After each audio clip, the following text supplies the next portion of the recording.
as we're filming, you know, the guys are stood there with their guns and people are looking and they're literally like waving like, oh, it's okay, don't worry. And I'm like, oh my God, we shouldn't be waving guns at people. So, yeah. What's up? I'm Niall. I'm the writer and creator of Dead End, and this is my short breakdown here on Lad Bible. It's not. The whole film was shot entirely by myself and put together by myself. We shot the whole thing in just a few hours on a Saturday afternoon, which was quite ambitious, but fair play, we got it done. We start the film with Luigi running through some kind of wooded area. I wanted to just dive right into the action and build tension as quickly as I could. This then juxtaposes John's character, who's sat in the car patiently waiting. So we've got this frantic energy contrasted with this very chilled out, relaxed kind of energy. To get the shots of Luigi running, I simply set the camera up, give it to him so he's holding it in his hand, and just told him to run and just aim the camera on him as much as you can. That's why you get these very frantic, messy kind of shots. It's all about capturing the emotion and the vibe of the film, as opposed to like the cinematography. It's meant to be messy and a bit crazy. In this shot, we get a glimpse of John's gun. This is called a Chekhov's gun. That's not the model of the gun, and the character's name is not Chekhov. It's a story device that says an object or an item shown earlier in the story must have some kind of payoff later. The most famous examples being the James Bond films, especially the older ones, where Q, the quartermaster, would come up with some kind of gadget for James Bond. 3 clicks, arms the 4-second fuse. And he would then help him out later in the film. Give me the cards, Natalia! Give them to me! This back and forth shot with John and Luigi. We are literally put in the car with John. We feel quite close to him. Looking out the car at Luigi makes him appear as a weaker character, which is the case. Try as Luigi's character might to be the bigger man. It's just not the case. We see him from outside of the car. He's obscured by the frame of the door, and then you get the reverse of looking into John. He's also shrouded, mainly his eyes, which creates an element of mystery and power as well. And him just pointing for Luigi to go in the back seat. It's character building without having to do or say too much. Luigi tries to get in the front seat and John just denies him straight away, just taking control of the situation. Here's where the story starts. Luigi gets into the car. So to make sure we got everything we needed in the time we had, we shot the majority of this with 4 takes, 15 minutes long each. Fair play, the guys absolutely smashed through it. There was some script changes a couple of days before, so to make sure the guys knew their lines and knew where they were in the story. Luigi has the script on his phone, so as he's pretending to text, he's able to glance down to make sure he's hitting all his lines and reciting everything properly. Not that he needed to, because he's an absolute professional. The same with John. I just had my tablet set up in the front with the script on, and that means they could go through it then. I think it's quite unconventional doing 15-minute takes and then cut in between. This then allowed me to chop up what I needed between these takes and piece them together. I could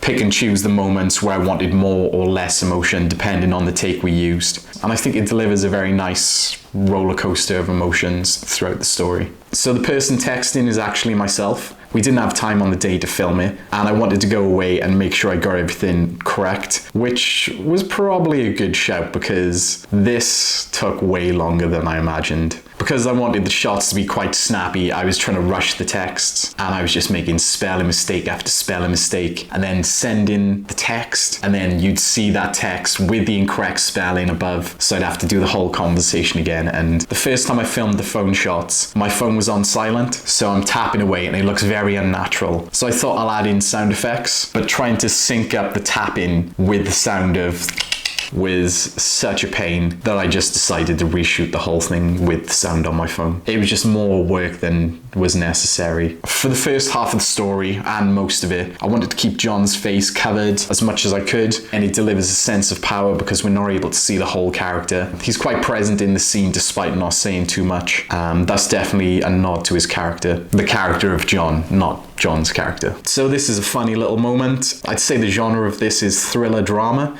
but I wanted to throw a few comedy elements in there as well. It's not funny, but it's kind of amusing and quirky. You know, Luigi getting a text from his boss saying, "Stop texting me," and then sending the poo emoji. I just thought it was kind of amusing. And also, it softens you up a little bit takes away some of the tension, which we can then double down on later in the film when things get a bit more serious. And the 3 dots, 3 lines, 3 dots is, of course, Morse code for SOS, which is a stupid little thing I put in there for some reason. You notice in this shot, the license plate is taped over. My dad didn't want his license plate all over the internet, for good reason, which I could have blurred out, but I thought, would kind of spoil the film a little bit. So I decided to simply tape over it, which was a nice, easy workaround. And I think it gives another kind of subtle detail to the story. John's character is covered in his license plates intentionally because he doesn't want anyone tracking this car, which, adds another kind of element of mystery. Is it his own car? Has he stolen this car and he's trying to cover the plate? Who knows? Do you have any gum? The chewing relaxes me. That is 100% true. Something about our primal instincts. That is also true. This blends in better. Yeah, it's to neighbourhoods like this. We set up the neighbourhood line, and then about a minute later, we pay it off. Well, needs to know basis, I guess. Not for my neighbourhood. And that's what we call a callback. Luigi originally uses the neighbourhood line as a bit of an insult, saying that he's better than the situation around him. And John flips that, puts him in that neighbourhood, and it adds this layer of tension where John places himself in a different position from Luigi, giving him that one-up, like, yeah, you are better than me, I guess, if that's what you say, which is not actually what he thinks. Have you been to France? Through the tunnel under the sea? Yeah, many times. We also get these little moments of mystery from John where Luigi asks if he's been to France and John laughs and says yes many times. That's there for the audience to interpret however they want. There's kind of a sinister smile on his face, so we assume it's something kind of bad, but we're never fully told. It's up to the audience to interpret however they wish. Maybe he was just going on holidays, who knows. Also, there was a great happy accident in this. To get this shot, this is one of the 15-minute shots we used. I placed the camera on the dashboard and used the widest lens I had, which isn't that wide at all, and placed the camera on the steering wheel, facing John and Luigi. As John turns in this shot, he grabs onto the steering wheel, turns around and accidentally tilts the steering wheel a little bit, which then shifts the camera towards Luigi's character. And as he rights himself back up and puts the steering wheel back in its right position, the camera then moves back onto John, which I thought was a nice little touch and was completely unintentional. Actually, I should say it was completely intentional, and I'm a genius. I really like this shot. I think it looks really cool. So in editing, there's this thing called cutting on action. As he's pointing his finger, I'm able to cut on the next take of him with his finger in the air, and it just looks seamless and very natural. So how long you say you've been with us? So here's a good example of where sound is very important in film. We cut up to the close-up of John's character and we get the phone tone going off. Before we see the phone, we know that there's going to be a message on that phone that we should probably read when the shot comes up. I mean, the whole point of a getaway driver is to get away. This is a stay-put driver. You're a stay-put driver, man. So I really like the stay-put driver line. That was improvised entirely by Luigi. The original line in the script was just the whole point of a getaway driver is to get away. And he added that little bit of flair. Fail. Cancel the car. What?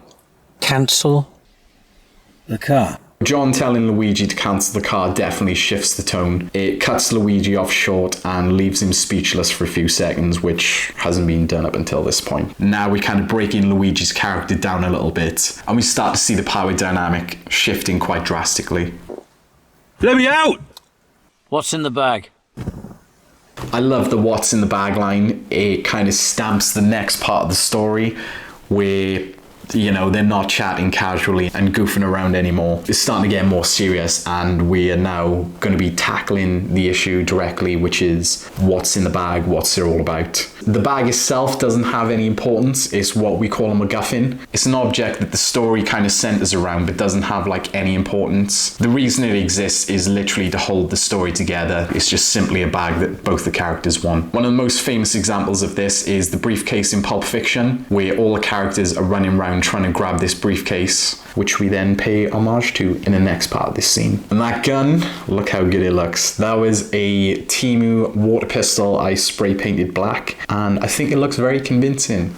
As we're filming, You know, the guys are stood there with their guns and people are looking and they're literally like waving like, oh, it's okay, don't worry. And I'm like, oh my God, we shouldn't be waving guns at people. So, yeah.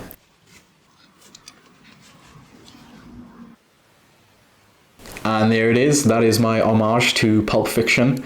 Of course, when John Travolta's character finally opens the briefcase in Pulp Fiction, we don't actually see what's in there. We just get this light shining into his face, which is why I did this, just to pay homage to one of my favorite films, which was also a big inspiration on this, especially kind of the wordy dialogue. Granted, it's not the same as Tarantino, who does a lot more pop culture conversations. The conversations I had, I just wanted them mundane and kind of boring, just to settle the characters down and just build some like realism around them. One of my friends asked me how I did the light in the bag, and it's literally as it sounds. I took a light and put it inside my backpack and just filmed it from the outside. Rule number 1, kid. You give with one hand, you take with the other. So this is what we call a soundbite.